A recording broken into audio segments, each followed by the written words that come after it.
Les invito, hermanos, a leer en el libro del profeta Daniel, en el capítulo 3.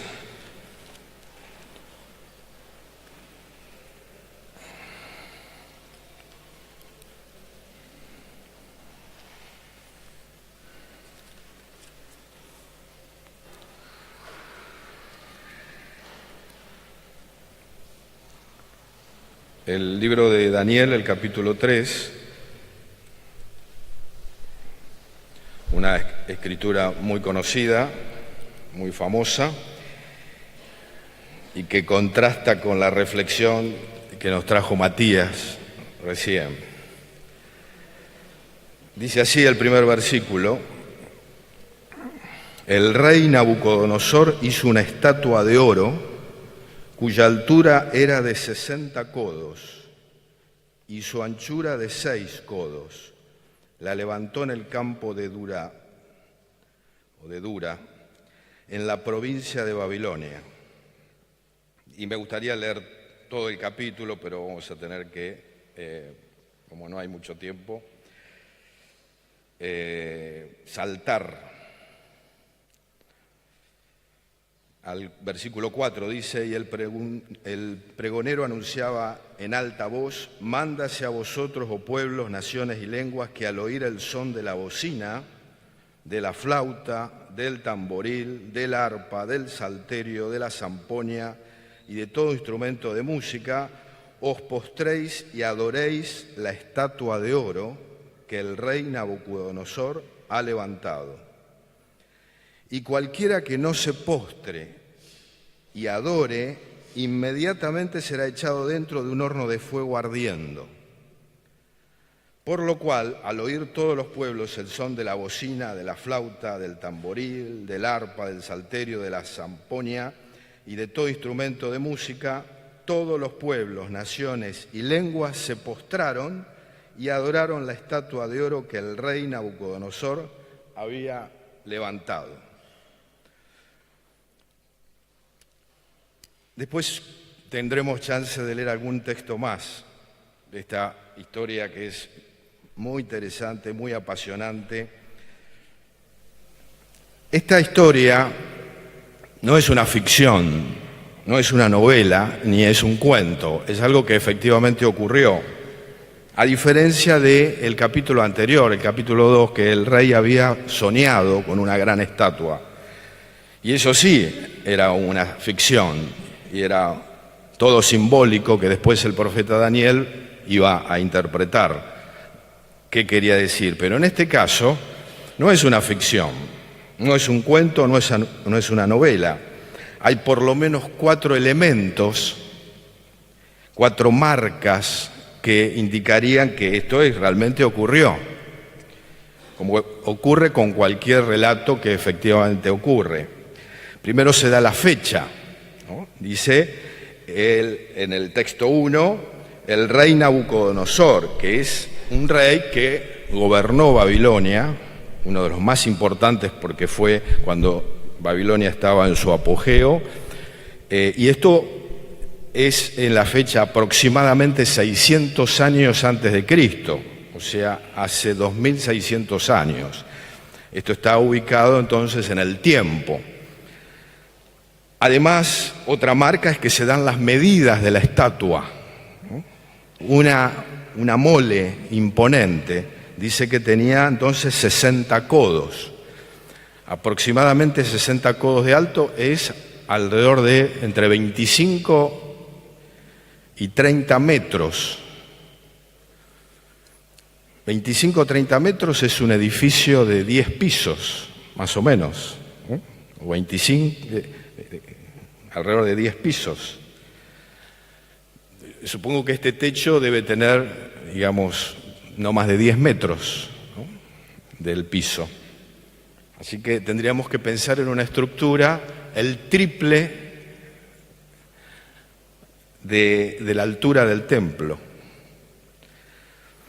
Bueno, estas indicaciones concretas de las medidas muestran que esto no era una ficción, era algo que efectivamente el rey Nabucodonosor lo había pensado, lo había ideado él y seguramente sus ministros. Otro elemento para indicar que efectivamente esto ocurrió es que se da el lugar, dice que lo levantó en el campo de Dura, que es una llanura a 10 kilómetros de la ciudad de Babilonia. De manera que esa estructura todos la podían ver desde lejos, ¿no? En un campo, ¿no? O sea que está ubicado también en el espacio, ¿no? Además, tiene cierta racionalidad el relato, porque si esto fuera una ficción, el artista, el que la fabrica, podría haber dicho, bueno, la voy a poner en una montaña, ¿no? Porque es fácil en un cuento poner un objeto muy pesado en una montaña, es solamente escribirlo. Pero semejante estructura, de 30 metros, por 3 metros de ancho, dice, nos faltaría la tercera dimensión, que no la da, pero bueno, es una estructura muy pesada. Si eso era oro puro, ¿no? Ustedes saben que el oro es uno de los metales más pesados que hay, es 3 veces más pesado que el hierro. Así que si eso era oro puro, eso pesaría alrededor de 500 toneladas por las dimensiones que se dan. Quizás no era oro puro, quizás habría una estructura para sostenerlo y entonces el oro estaría arriba, pero bueno, lo concreto que era una mole inmovible, imposible de llevar a una montaña para que la vean todos. Y también, y aunque la fabricaran allá arriba también, además en esa zona de la Mesopotamia no había montañas. Así que está bien que la pusieron en un campo, porque esa es la zona de Babilonia entre el Tigris y el Éufrates. De manera que esto es un relato que efectivamente ocurrió. Y hay otras marcas, pero no tenemos tiempo de verlas. Ahora, dice el texto que el rey Nabucodonosor, en el texto 1, dice, la levantó en el campo de Dura, en la provincia de Babilonia, y dio una indicación ahí que ustedes pueden mirar para que al sonido de la trompeta, de las bocinas, toda la gente que escuchara inmediatamente se ponga a adorar a esa imagen, ¿no? O sea, como una gran orquesta que tocaba. No sé si, Gabriel, si estás ahí a mano, si vos podrías tocar como un aviso de trompeta, ya que está. Yo le pediría a toda la orquesta, pero como no fue ensayado, entonces solamente le pediría a Gabriel. A ver, sonaba la trompeta y todos tenían que postrarse y adorar. Dale. Bueno, gracias, Gabriel. Podrías haber sido un poco más generoso con nosotros, pero está bien, está bien. Gracias. Viene la acusación, fíjense en el texto 8. Por esto, en aquel tiempo, algunos varones caldeos vinieron y acusaron maliciosamente a los judíos. Vamos a saltar al texto 12. Hay unos varones judíos, le dicen al rey, los cuales pusiste sobre los negocios de la provincia de Babilonia, Sadrac, Mesac y Abednego. Estos varones, oh rey, no te han respetado, no adoran tus dioses, ni adoran la estatua de oro que has levantado. Dice entonces Nabucodonosor dijo con ira y con enojo que trajesen a Sadrac, Mesac y Abednego. Al instante fueron traídos estos varones delante del rey. Habló Nabucodonosor y les dijo,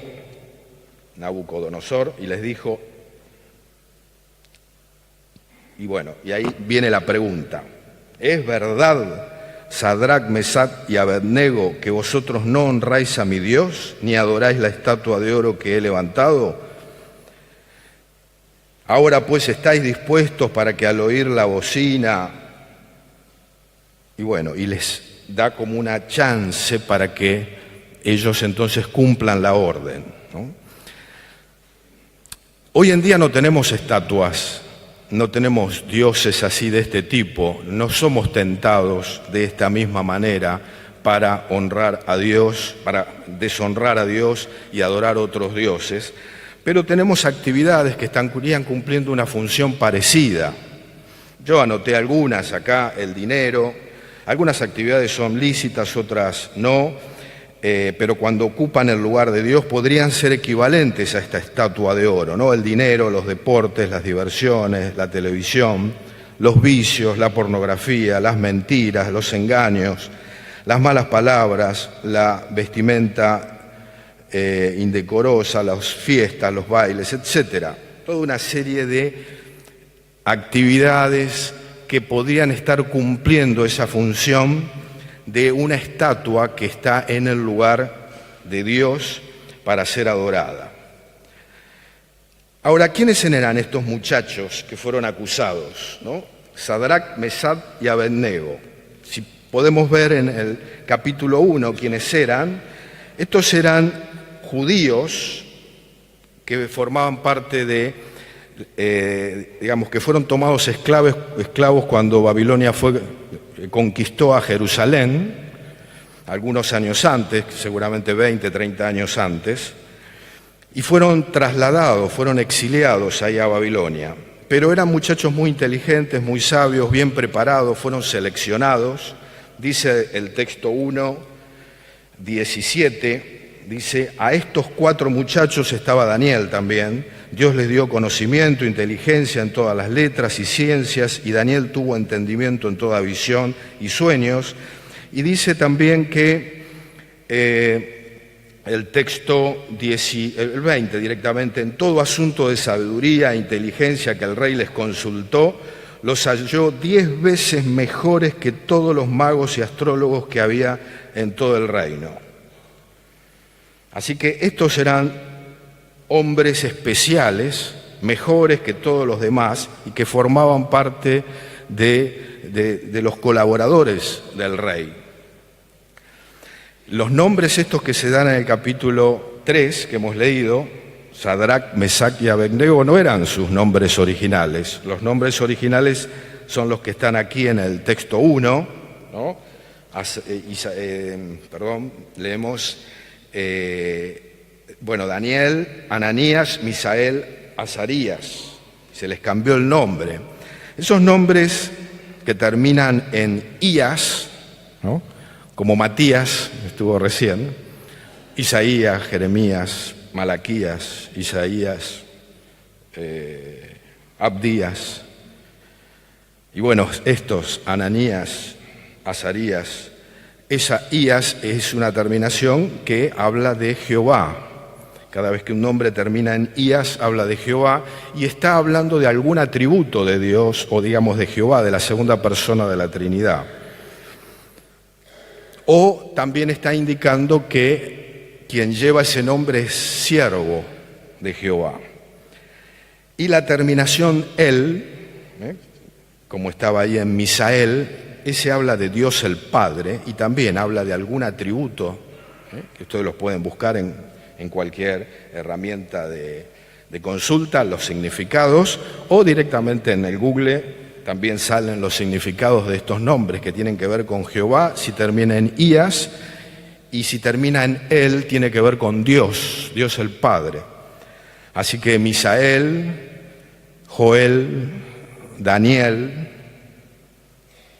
y todos los que terminen en él, me anoté algunos, no tan conocidos: Salatiel, Amiel. Todas esas terminaciones hablan de algún atributo de Dios. Bueno, a estos chicos les cambiaron los nombres y le pusieron Sadrac, Mesac y Abednego, que significan nombres de dioses babilonios. Pero como esos dioses son ficticios y son inventados, no hablan de las propiedades ni los atributos de esos dioses, sino que son nombres que dicen, quien lleva este nombre es siervo de ese Dios. Así que Sadrac significaba siervo de Sin, era un dios de la luna era. Y así cada uno de ellos llevaba un nombre de un dios que lo único que decía era que ese portador del nombre era siervo de ese dios. Así que me imagino para estos chicos el fastidio que tendrían cada vez que los llamaban, ¿no? Sadrac, vení. y le estaba diciendo, siervo de Sin, vení. Y Sadrac no era Sadrac, él era Ananías, que hablaba de Jehová, de un atributo de Jehová. Bueno, lo concreto es que estos chicos son denunciados porque ellos no se inclinan, ¿no? Y son acusados. Y lo notable es que el rey, como los conocía y sabía que eran personas muy importantes en su reino, parece que les da una chance, ¿no? La chance ahí en el texto que hemos leído, el texto 14, dice, habló Nabucodonosor una vez que los traen a estos que no se postraron cuando sonó la trompeta, les dice, ¿es verdad, Sadrac, Mesach y Abednego, que vosotros no honráis a mi Dios, ni adoráis la estatua de oro que he levantado? Le da como una chance, ¿no? Porque seguramente él sabía que eran hombres valiosos y entonces ellos tenían la gran oportunidad de disculparse. A mí me hace recordar esta escena, con las distancias tremendas del caso, a lo que sucede en una mesa de examen. Uno está tomándole, está el tribunal, tomándole a un alumno y el tribunal y el presidente de la mesa están solidarios con el alumno y le quieren dar una chance más. Entonces, por ahí le hacemos una pregunta relativamente sencilla, de manera que el alumno tome esa pregunta, la responda y efectivamente entonces le aprobemos el examen. Lo que ocurre en general es que aún esa pregunta tonta tampoco el alumno la sabe responder y entonces uno se queda tranquilo que el aplazo es merecido y que tiene que volver a preparar la materia para otra ocasión o para otra fecha. Le da una chance a estos chicos que digan, que se disculpen. Podrían haber dicho un montón de cosas, por ejemplo, que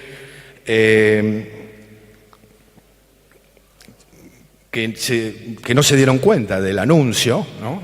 Que no escucharon la bocina, o que estaban mirando para otro lado, o también podrían haber hecho algo todavía más reflexionado y más profundo y decir, bueno, finalmente Éxodo 20, cuando dice no te harás imagen, no te inclinarás a ella, no las adorarás, que eran los primeros 2 mandamientos de esos 10, finalmente eso quizás no se cumplía en ese momento porque, bueno, estaban en otras condiciones, estaban esclavos. Realmente tendrían un montón de justificación para no cumplir la orden de los mandamientos y adorar a la imagen. Podrían haber dicho también que ese mandamiento se dio en otra época, ¿no?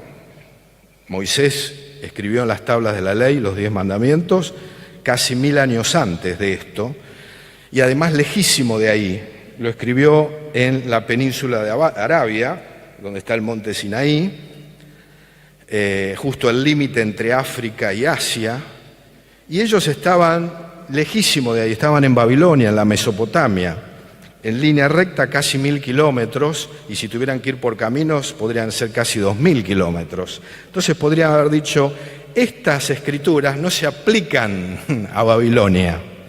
Además, en la condición tremenda que estamos, no hay templo, no hay ritos, no hay sacrificios, no tenemos lugar donde ir a adorar, no tenemos lugar donde orar, no nos podemos juntar en lugares para hacer nuestros ritos a Dios. Bueno, toda una cantidad de justificaciones que podrían haber hecho delante de Dios y entonces finalmente adorar y salvarse. Vayamos al texto 16, que es la respuesta de estos chicos. Bueno, antes del 16 hay una pregunta que le hace el rey Nabucodonosor. Le dice, ¿y qué Dios, justo al final del 15, qué Dios será aquel que os libre de mis manos? Entonces el 16, Sadrac, Mesach y Abednego respondieron al rey Nabucodonosor diciendo, no es necesario que te respondamos sobre este asunto. Qué buena respuesta. No es necesario que te respondamos.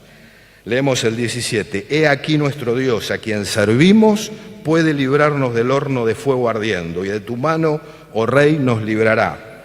Y el 18 es magnífico. Y si no, sepas, oh rey, que no serviremos a tus dioses, ni tampoco adoraremos la estatua que has levantado. ¡Qué genial! Cuando ellos les dicen, no es necesario que te respondamos, es como que le estuvieran diciendo, no hace falta discutir, este punto no está en debate, no vamos a inclinarnos. Éxodo 20 lo vamos a cumplir literalmente tal cual fue escrito, y no nos vamos a inclinar y no vamos a adorar. Así que esta resolución de estos muchachos, bueno, provocó una bronca tremenda al rey, a pesar que seguramente los apreciaba porque eran valiosos. Y entonces viene el texto 19.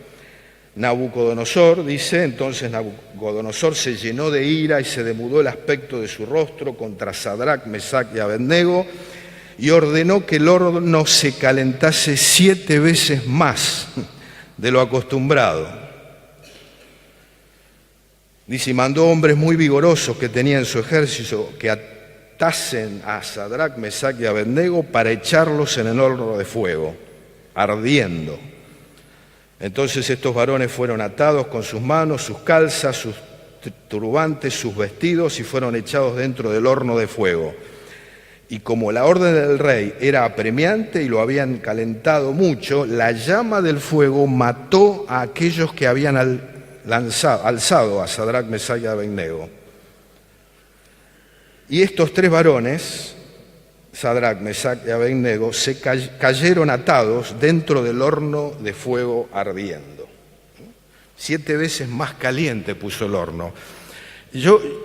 Se nota que el rey encolerizó, porque si él realmente quería hacer más cruel el castigo, lo que tendría que haber hecho es al revés, bajar la temperatura del horno para que se quemen más lentamente, el sufrimiento sea más largo, el espectáculo para todos los demás, porque esto era una acción pedagógica, ¿no? Todos los demás verían cómo se revolcaban ahí quemándose.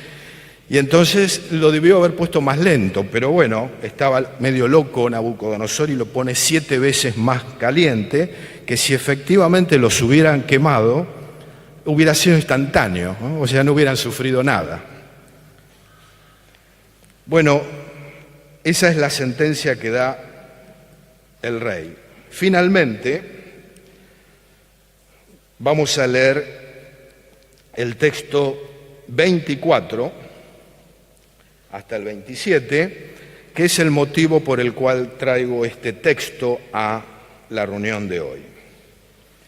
Dice, entonces el rey Nabucodonosor se espantó y se levantó apresuradamente y dijo a los de su consejo, ¿no echaron a 3 varones atados dentro del fuego? Y ellos respondieron al rey, es verdad, oh rey. Y él dijo, he aquí, yo veo 4 varones sueltos que se pasean en medio del fuego sin sufrir ningún daño. Y el aspecto del cuarto es semejante al hijo de los dioses.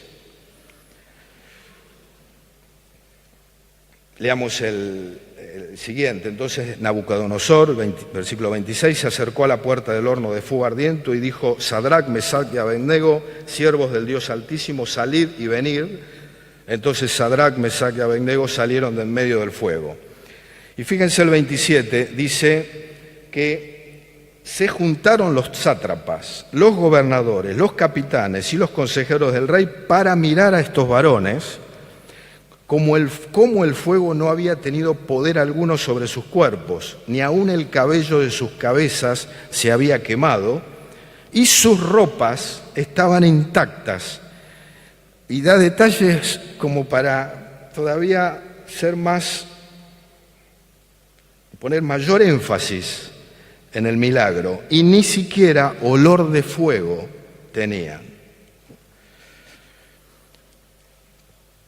Fíjense que hasta ese momento que los habían echado al fuego, el gran protagonista, digamos, el espectáculo, era la estatua, ¿no? Esa mole de casi 30 metros, toda de oro, ¿no?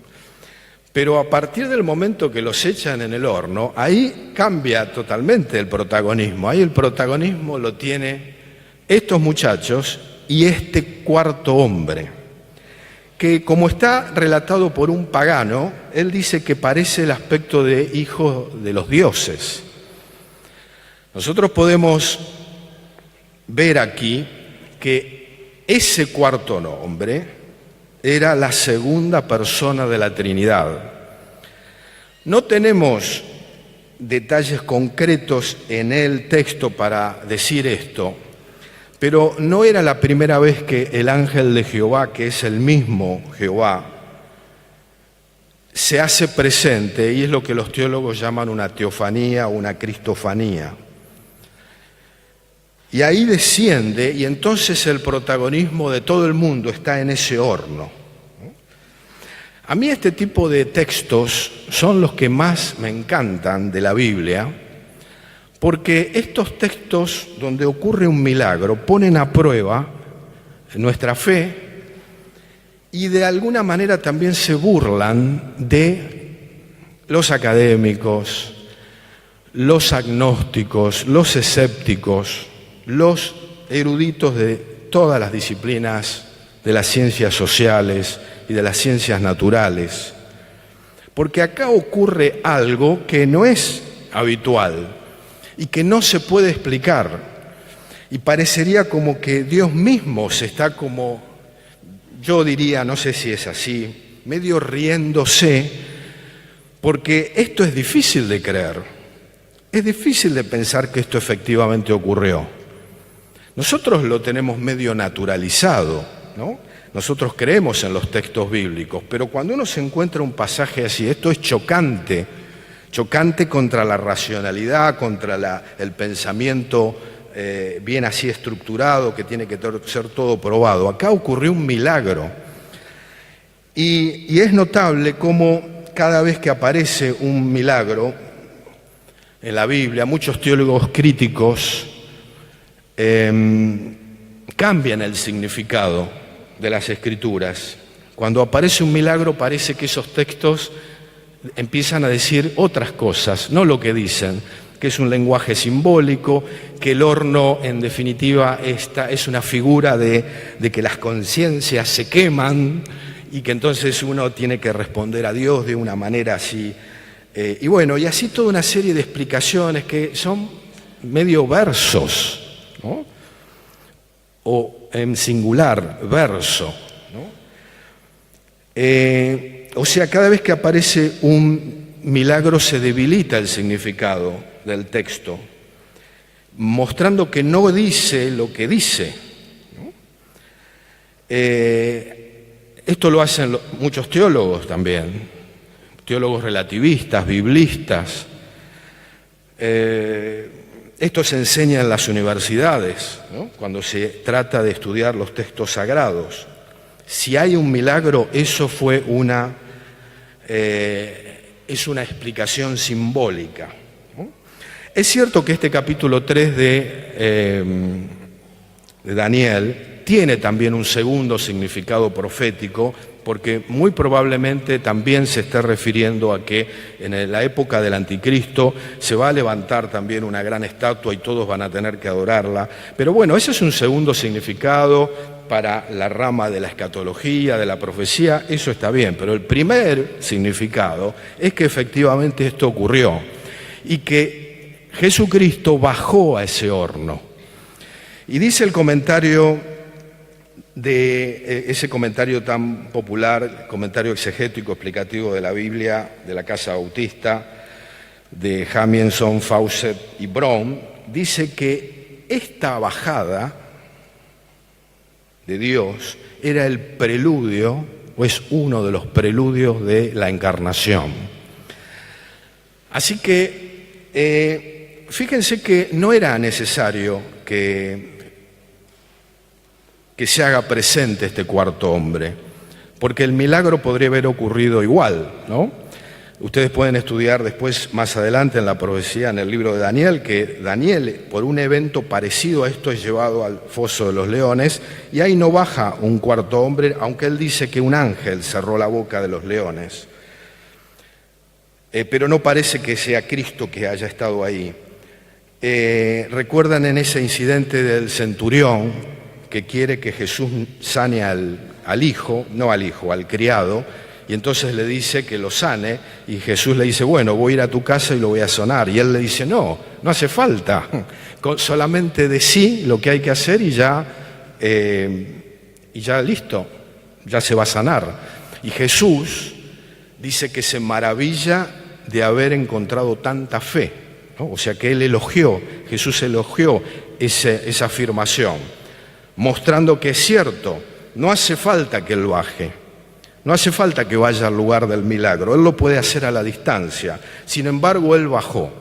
Y es una promesa, es un adelanto de que efectivamente después iba a bajar a la tierra y se iba a encarnar. Y iba a ocurrir todo lo que hemos recordado en estos días de Semana Santa y finalmente iba a ascender. Pero él está vivo y está presente. Nosotros acá no lo vemos. Tenemos estos símbolos ahora para recordar, hacer memoria de él, para honrarlo, para adorarlo, para decirle que él es nuestro Dios, uniéndonos a Ananías, Misael y Azarías, no a Sadrac, Mesac y Abednego, y unirnos a ellos y decirle que a él solo adoramos, a él solo recordamos. Así que cuando tengamos la oportunidad ahora de participar de los símbolos, tengamos presente este relato, tengamos presente que él se adelantó, hizo como una preencarnación, después se encarnó específicamente y ahora tenemos la posibilidad de salvarnos, de conocer al único Dios verdadero y bueno, es un buen momento entonces para hacer memoria de él.